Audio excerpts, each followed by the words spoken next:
Hello बच्चों। अब हमारा अगला टॉपिक है जिसका नाम है लवक प्लास्टिड।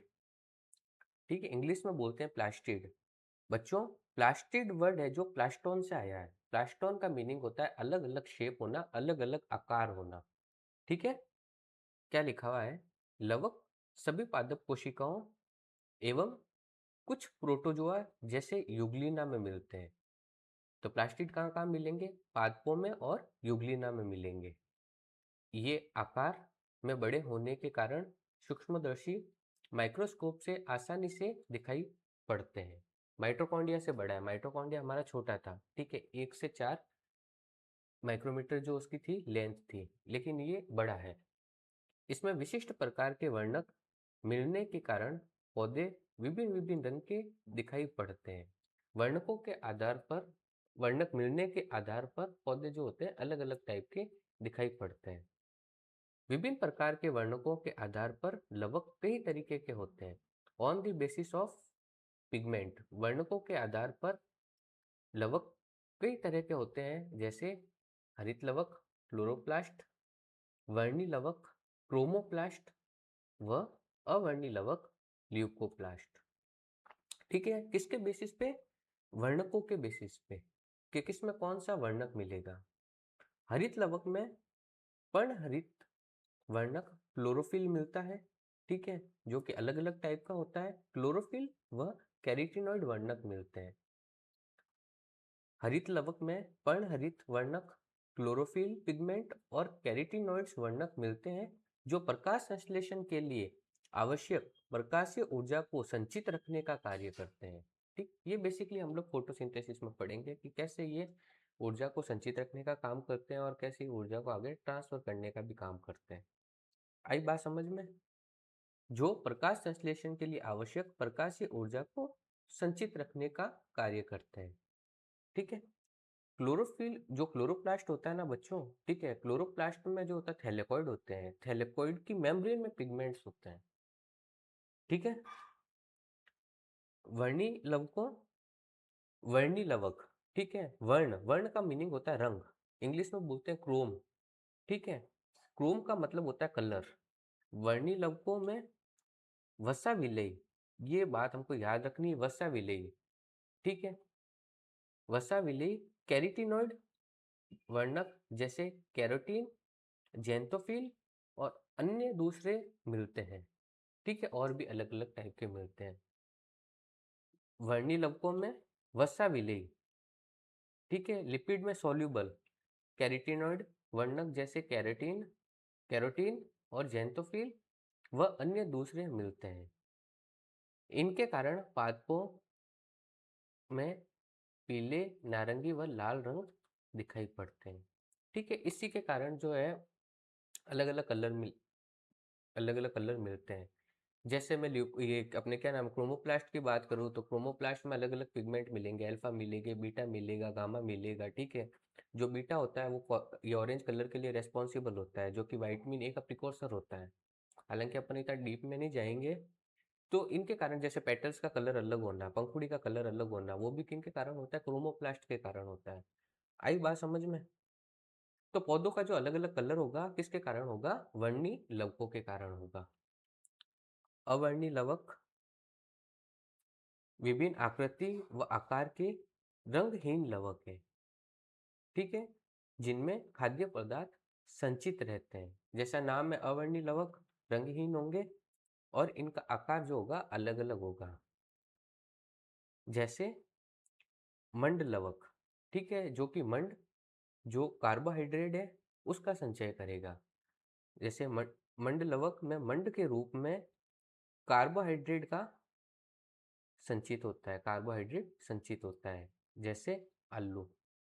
ठीक है, तेल लवक में तेल व वसा का, अब जैसे इसका एग्जाम्पल आलू है तो इसका क्या हो गया? जैसे सरसों के बीज, ठीक है, उसमें तेल लवक मिलता है। जो लवक कार्बोहाइड्रेट को संचित करेगा वो कौन सा? मंड लवक। जो तेल को संचित करेगा वो तेल वर्णक, नहीं, ये तेल लवक। और जो प्रोटीन को संचित करेगा वो प्रोटीन लवक। आई बात समझ में? तो तेल लवक में तेल व वसा उदाहरण क्या है इसका? जैसे सरसों का सीड। और प्रोटीन लवक में प्रोटीन का भंडारण होता है। ठीक है, इंग्लिश में बोलते हैं एल्यूरोप्लास्ट। एल्यूरो, आपने देखा होगा कि जो मक्के का सीड होता है उसके ऊपर एक लेयर होती है, एल्यूरोन लेयर बोलते हैं। वो बेसिकली प्रोटीन से मिलके बनी होती है। आई बात समझ में? आगे देखते हैं। हरे पौधों के अधिकतर हरित लवक पत्ती की पर्ण मध्योतिक की कोशिकाओं में पाए जाते हैं, मीजोफिल सेल में पाए जाते हैं। नीट में कई बार क्वेश्चन आया है। देखो, नीट में जो प्लास्टिड है यहाँ से क्वेश्चन बनने का चांस बहुत ही ज़्यादा रहता है, क्योंकि इसमें बहुत सारे एग्जाम्पल दे रखे हैं, जैसे हरित लवक, वर्णी लवक, अवर्णी लवक, मंड लवक, तेल लवक, प्रोटीन लवक। आई बात समझ में? हरे पौधों के अधिकतर हरित लवक पत्ती की मीजोफिल सेल में पर्ण मध्योतक की कोशिका में पाए जाते हैं। हरित लवक लेंस के आकार के अंडाकार, गोलाकार, लेंस के आकार के अंडाकार, गोलाकार, चक्रिक और फीते के आकार के अंगक होते हैं, जो विभिन्न लंबाई 5 से 10 माइक्रोमीटर लंबे और चौड़ाई 2 से 4 माइक्रोमीटर के होते हैं। हरे पौधों के अधिकतर हरित लवक पत्ती की पर्ण मध्योतिक मीजोफिल कोशिका में पाए जाते हैं। हरित लवक लेंस के आकार के अंडाकार, गोलाकार, चक्रिक, फीते के आकार के अंगक होते हैं, जिनकी लंबाई 5 से 10 माइक्रोमीटर और चौड़ाई जो होती है 2 से 4 माइक्रोमीटर होती है। इनकी संख्या भिन्न भिन्न हो सकती है, जैसे प्रत्येक कोशिका में एक क्लेमाइडोमोनास, जो कि ग्रीन एल्गी है, हरित शैवाल है, जिसमें एक क्लोरोप्लास्ट नहीं, ये एक लवक मिलता है, एक क्लोरोप्लास्ट मिलता है, और 20 से 40 प्रति कोशिका मीजोफिल कोशिका पर्ण मध्योतिकी कोशिका हो सकती है। ठीक है, तो क्लेमाइडोमोनास में एक क्लोरोप्लास्ट होता है और मीजोफिल सेल में 20 से 40 हो सकती है। आगे बात समझ में? यस या नो? तो अब यहाँ से क्वेश्चन बनने के चांस क्या रहेंगे कि लवक कितने प्रकार के होते हैं? हरित लवक, वर्णी लवक और अवर्णी लवक। हरित लवक में कौन सा क्लोरोफिल मिलता है, ठीक है, और कैरोटीनॉइड मिलते हैं। वर्णी लवकों में वसा विलेयी, वसा अविलेयी नहीं, वसा विलेयी कैरोटीनॉइड मिलते हैं, जैसे कैरोटीन, जेंथोफिल। इनके कारण नीला, हरा और जो भी अलग अलग कलर होते हैं। अवर्णी लवक क्या करते हैं कि ये रंगीन लवक है, जो कि खाद्य पदार्थों को संचित रखने का काम करते हैं, जैसे मंड लवक में कार्बोहाइड्रेट, तेल लवक में तेल और वसा, और प्रोटीन लवक में प्रोटीन का भंडारण होता है। हरित लवक सबसे ज्यादा कहाँ पे मिलते हैं? मेसोफिल सेल्स में मिलते हैं, पर्ण मध्योतक की कोशिका में मिलते हैं। आकार है जो इनके अलग अलग हो सकते हैं। इनकी लंबाई कितनी होती है? 5 से 10। चौड़ाई कितनी होती है? 2 से 4 माइक्रोमीटर होती है। क्लेमाइडोमोनास में एक क्लोरोप्लास्ट मिलेगा, मेसोफिल सेल में 20 से 40 मिल सकते हैं। आई बात समझ में? यस या नो? सूत्रकर्णिका की तरह हरित लवक द्विझिल्ली युक्त होते हैं। ठीक है, जैसे माइटोकॉन्ड्रिया था, अब यहाँ पे भी एंडोसिम्बायोटिक सिद्धांत लगेगा। एंडोसिम्बायोटिक सिद्धांत क्या कह रहा था कि ये पहले जीवाणु थे, ठीक है, इसलिए इनका खुद का डीएनए मिलता है, इनके पास राइबोसोम मिलते हैं, सब कुछ मिलता है। उपरोक्त दो में से इसकी भीतरी लवक झिल्ली अपेक्षाकृत कम पारगम्य होती है। ठीक है, क्यों? क्योंकि इसकी जो अंदर वाली झिल्ली होती है उसमें प्रोटीन ज्यादा होते हैं, ठीक है, और बाहर वाली झिल्ली में लिपिड ज्यादा होते हैं। इन दोनों के बीच का जो स्पेस होता है उसको बोलते हैं पेरिप्लास्टिडियल स्पेस। क्या बोलेंगे? पेरिप्लास्टिडियल स्पेस। तो जो बाहर वाली झिल्ली होगी ना बच्चों, बाहर वाली झिल्ली में पोरिन्स मिलेंगे, ठीक है। अब पोरिन्स मैंने आपको बताया नहीं है। पोरिन्स क्या है कि एक टाइप का क्या कहते हैं, प्रोटीन है, जिससे किसी कोई भी मॉलिक्यूल्स बाहर से अंदर आता है, ठीक है। बेसिकली ये जो प्रोटीन होता है ये फैसिलिटेट ट्रांसपोर्ट करवाता है। सुसाध्य विसरण। हरित लवक के अंतर झिल्ली से घिरे हुए भीतर के स्थान को पीटिका स्ट्रोमा कहते हैं। तो ये वाला हरित लवक है, ठीक है, झिल्ली से घिरा हुआ स्थान है, तो इस वाले स्थान को पीटिका बोलेंगे, स्ट्रोमा बोलेंगे, ठीक है। पीटिका में चपटे झिल्ली युक्त थैली जैसी संरचना संगठित होती है जिसको थैलेकोइड कहते हैं। ये थैलेकोइड, ये एक थैलेकोइड, ठीक है, ये दूसरा थैलेकोइड, ये तीसरा थैलेकोइड, ये चौथा थैलेकोइड, ये पांचवा थैलेकोइड। बहुत सारे थैलेकोइड आपस में एक के ऊपर एक, जैसे सिक्के के ऊपर एक, सिक्के के ऊपर दूसरा सिक्का, दूसरे के ऊपर तीसरा, तीसरे के ऊपर चौथा, ऐसे सिक्कों का ढेर हो जाता है ना, तो इसको बोलते हैं ग्रेना। आई बात समझ में? तो एक ग्रेना में कितने थैलेकोइड हो सकते हैं? 10 से 100 तक हो सकते हैं। क्या लिखा हुआ है?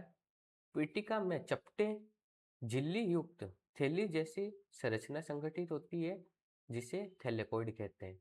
इस थैलेकोइड की मेम्ब्रेन में भी, ये जो एक थैलेकोइड मेम्ब्रेन है ना, इस थैलेकोइड की मेम्ब्रेन में ही फोटोसिंथेसिस होता है। ठीक है, बेसिकली दो रिएक्शन होती है, एक होती है डार्क रिएक्शन, एक होती है लाइट रिएक्शन। तो लाइट रिएक्शन कहाँ होगी? थैलेकोइड की मेम्ब्रेन में। ठीक है, क्यों होती है? क्योंकि थैलेकोइड की मेम्ब्रेन में पिगमेंट मिलते हैं, फोटोसिस्टम भी मिलता है, फोटोसिस्टम फर्स्ट और फोटोसिस्टम सेकंड। ठीक है, थैलेकोइड की मेम्ब्रेन में पिगमेंट मिलता है, इसीलिए वहां पे क्या होता है? फोटोसिंथेसिस होगा, लाइट रिएक्शन होगी। ठीक है, फिर क्या होगा? और ये जो पिटिका ना, स्ट्रोमा है, स्ट्रोमा में क्या होगी? डार्क रिएक्शन होगी। तो लाइट रिएक्शन में क्या बनेगा? एटीपी बनेगा और NADPH बनेगा। ठीक है, वो NADPH और ATP की सहायता से फिर क्या होगा? डार्क रिएक्शन होगा।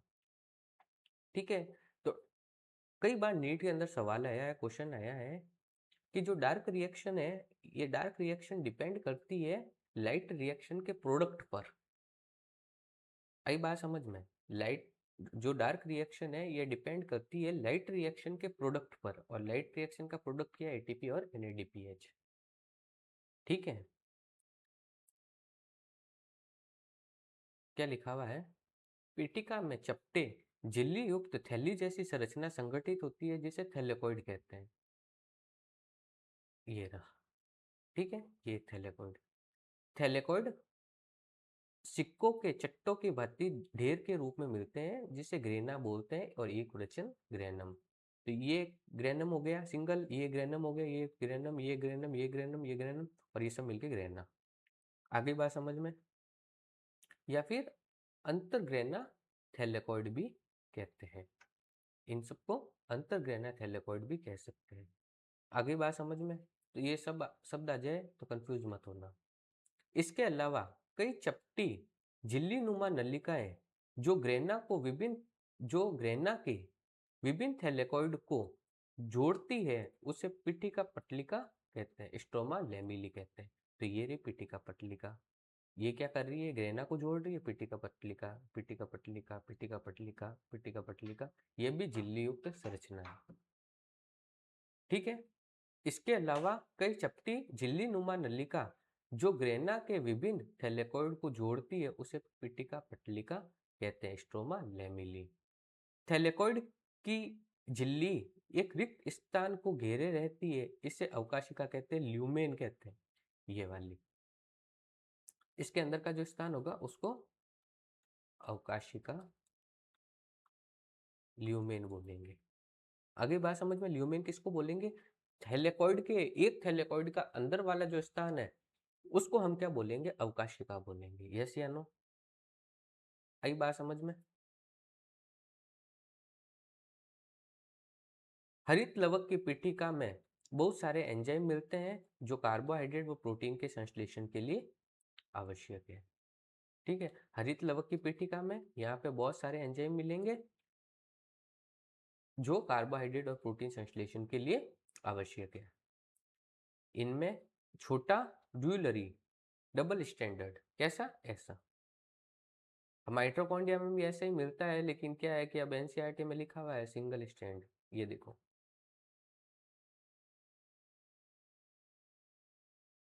छोटा द्विलड़ी वृत्ताकार DNA अणु व राइबोसोम मिलते हैं। वापिस से किसको? एंडोसिम्बायोटिक सिद्धांत को बता रहा है।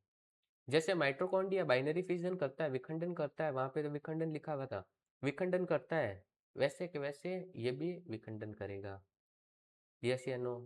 किससे बनेगा? जो पहले से प्री एग्जिस्टिंग क्लोरोप्लास्ट है उससे ही बनेगा।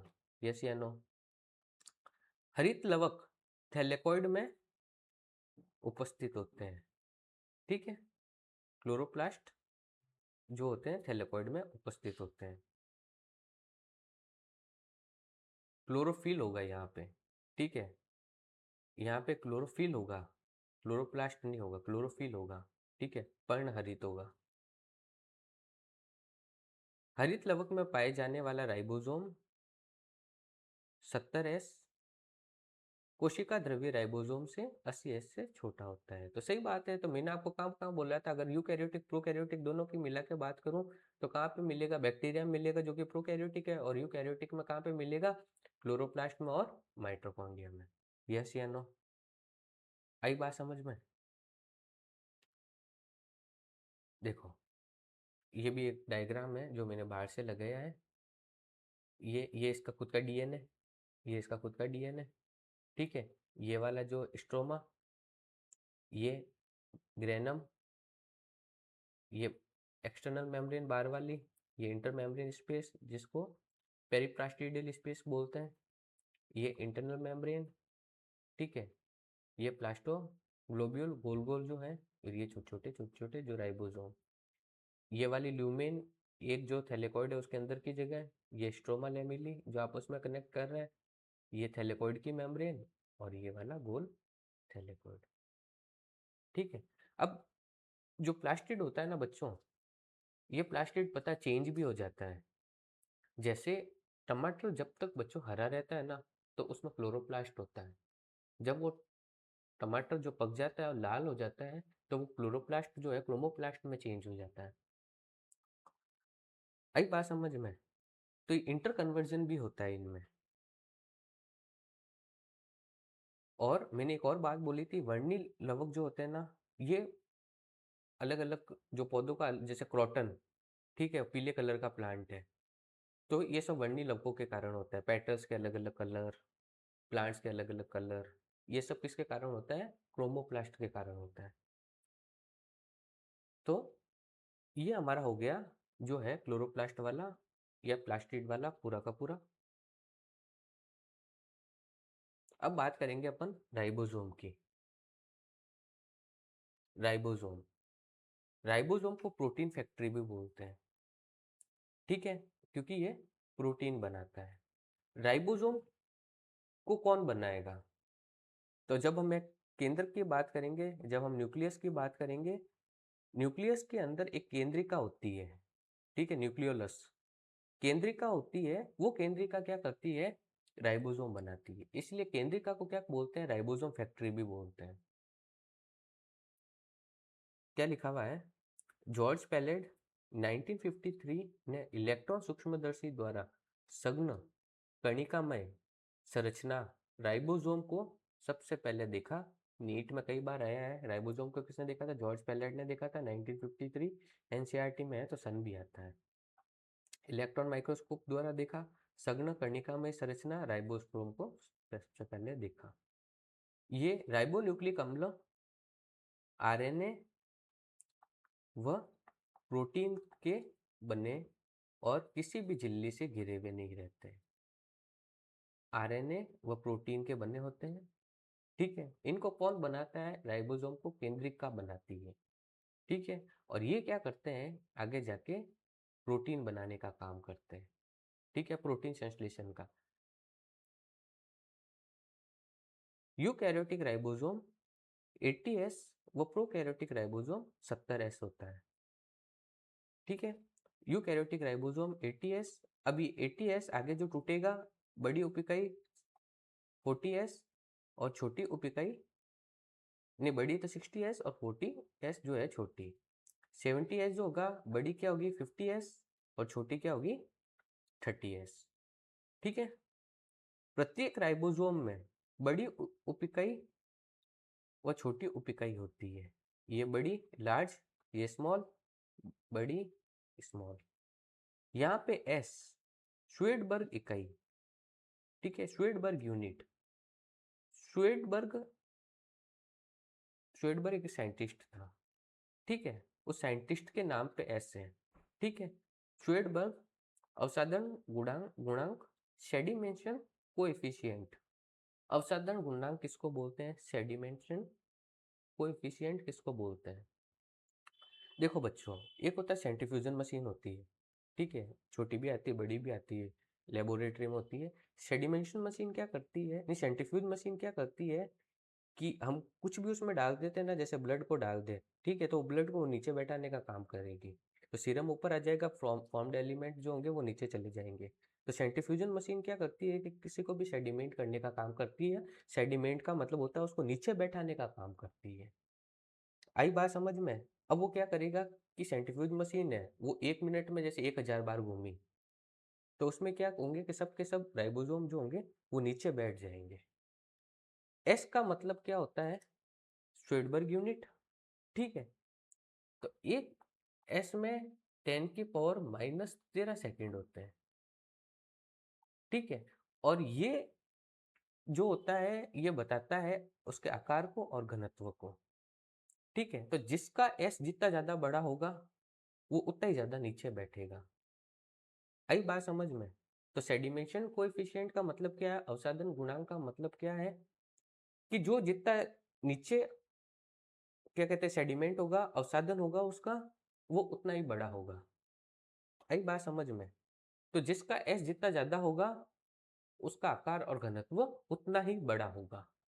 और S is equal to 10⁻⁻13 second. S किसने दिया था? एक साइंटिस्ट था स्वीडबर्ग, उसने दिया था, उसके नाम के आधार पर नाम रखा है स्वीडबर्ग इकाई, ठीक है। सेडिमेशन कोएफिशिएंट कि जिसका एस जितना ज्यादा होगा वो उसका आकार और घनत्व उतना ही ज्यादा होगा। आगे बात समझ में? यस या नो? व्यक्त करता है, कई बार नीट में आया, आकार व घनत्व को व्यक्त करता है। दोनों 70S और 80S राइबोसोम दो उप इकाइयों से मिलकर बने होते हैं। दोनों उप इकाइयां आपस में, ठीक है, कई बुक्स कहती है कि वो अलग अलग रहती है, ठीक है। पॉलीराइबोसोम मैंने बताया था आपको, पॉलीसोम ये न्यूक्लियस के अंदर डीएनए था, ठीक है, डीएनए था। ट्रांसक्रिप्शन अनुलेखन से एमआरएनए बना, न्यूक्लियर पोर से बाहर आ गया, अब यहाँ पे कोशिका द्रव्य में आ गया बेसिकली ये, ठीक है। यहाँ पे तो ये केंद्रक द्रव्य में था, ये कोशिका द्रव्य में आ गया, कोशिका द्रव्य में आया, राइबोसोम पड़े हुए रहेंगे, ठीक है। सबसे पहले स्मॉल यूनिट आई, फिर मैग्नीशियम आयन आया, फिर लार्ज सब यूनिट आई, small magnesium large, small magnesium large. आई बात समझ में? तो इसकी कॉन्सेंट्रेशन कितनी होती है? 0.001 इसकी कॉन्सेंट्रेशन होती है, इतना होता है। तो जो सेल जितना ज्यादा प्रोटीन सिंथेसिस करेगी, ठीक है, उसमें राइबोसोम उतने ज्यादा होंगे और उसमें मैग्नीशियम भी उतना ही ज्यादा होगा। आई बात समझ में? तो 70S राइबोसोम है, जो 70S राइबोसोम में इसकी छोटी उप इकाई कितनी होती है? 30S, बड़ी होती है 50S, ठीक है। जो 30S से ये आगे जाके 60S टाइप बनाती है और ये बड़ी वाली 5S और 23S बनाती है। ये आपको याद रखना है, इसीलिए लिखवा रहा हूँ। क्यों? ये मॉलिक्यूलर बायोलॉजी में जब कराऊंगा, ठीक है, मॉलिक्यूलर जेनेटिक्स जब मैं करवाऊंगा तो मॉलिक्यूलर बायोलॉजी में ये आएगी, तो ये आपको याद रखना है। और ये तो प्रोकैरियोटिक राइबोसोम है, और यूकैरियोटिक राइबोसोम 80S कितना है? 60S और 40S, ठीक है। 40S की कितनी होगी? 18S, 18S, और इसकी 3 होगी, एक तो 5S, 5.8S और 28S। आई बात समझ में? अब दोनों में कॉमन क्या है, ये भी क्वेश्चन आता है कि दोनों में कॉमन क्या है? दोनों में 5S कॉमन है। ये बड़ी उप इकाई, ये छोटी उप इकाई, दोनों मैग्नीशियम आयन की हेल्प से आपस में जुड़ेगी। इसको प्रोटीन फैक्ट्री भी बोलते हैं क्योंकि ये प्रोटीन का निर्माण करती है। यस या नो? किसके थ्रू? पॉलीसोम या पॉलीराइबोसोम के थ्रू, डीएनए से ट्रांसक्रिप्शन के थ्रू, ठीक है, अनुलेखन के थ्रू एमआरएनए बनेगा, कोशिका द्रव्य में आ जाएगा, कोशिका द्रव्य में राइबोसोम चिपके हुए रहेंगे, फिर अनुवादन होगा, फिर हमारा प्रोटीन बन जाएगा। यस या नो? ठीक है। इंजन ऑफ द सेल भी बोलते हैं, सेल का इंजन, क्योंकि ये एंजाइम बनाता है, और एंजाइम भी एक टाइप के क्या होते हैं, प्रोटीन होते हैं। आई कि नहीं आई बात समझ में? यस या नो? ठीक है। अगला हमारा टॉपिक है साइटोपंजर, साइटोस्केलेटन। ये हम नेक्स्ट लेक्चर में करेंगे। अभी के लिए कोई डाउट हो तो मेरे को बताना। ठीक है फिर? ठीक है।